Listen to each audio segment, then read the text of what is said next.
Time for us to talk a little NBA hoops, and we know tomorrow it's a big game between the Warriors and the Cavs. You could start to call this a rivalry. This will be the second time if they've played this season. They did play on Christmas as well. Once again, LeBron James downplaying what a lot of people feel is the best rivalry in the NBA. Listen to this.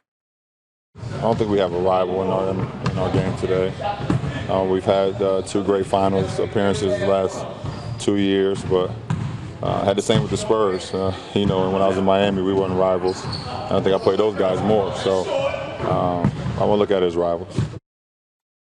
So is that LeBron just trying to take it as another game, or do you agree with him? Do you think it's not a rivalry at all? Well, everyone's open to their opinion on what a rivalry is going to be. If this isn't a rivalry, there isn't a rivalry in the NBA right now. Okay. And they've played as much as what the Heat, who are now, by the way, dissembled with none of them playing and the Big Three representing Miami anymore, they played the same amount. They had two finals. By the way, they were broken up, and they had one of the greatest 7-game series where it was unlikely before Ray Allen's corner three, and it was unlikely this year, this past season when they were down, the Cavaliers were down 3-1. There's a lot of the similar dynamics. But he was consistent. He said neither of them are rivalries.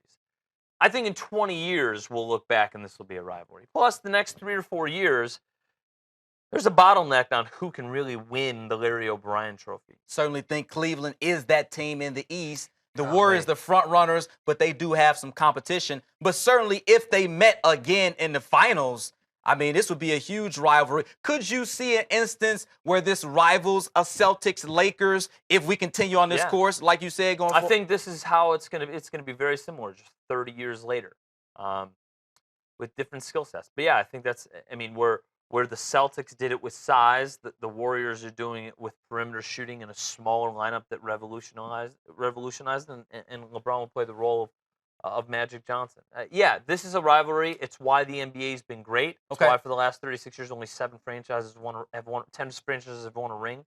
And it's good for the NBA because I think it accentuates faces. That's what David Stern did incredibly well, and it's also why I think more people tune in. I can tell you that he wouldn't say it officially, but there is no matchup Adam Silver wants to see more than Golden State and Cleveland, and because of that, it's a rivalry. Sorry, LeBron. So LeBron needs to get on board, though. I guess being good for the NBA, do you think he's doing this for reverse psychology? I'm not sure what his motive may be, but we're not in his mind. I don't understand how he could say it's not a rivalry when you met in the finals the last couple of years.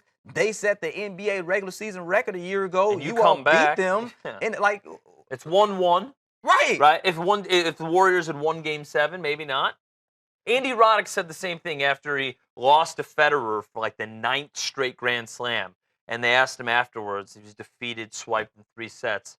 What do you think about the rivalry? He's like, well, I have to win first. But both teams have won in this instance. I am with you. It is a rivalry.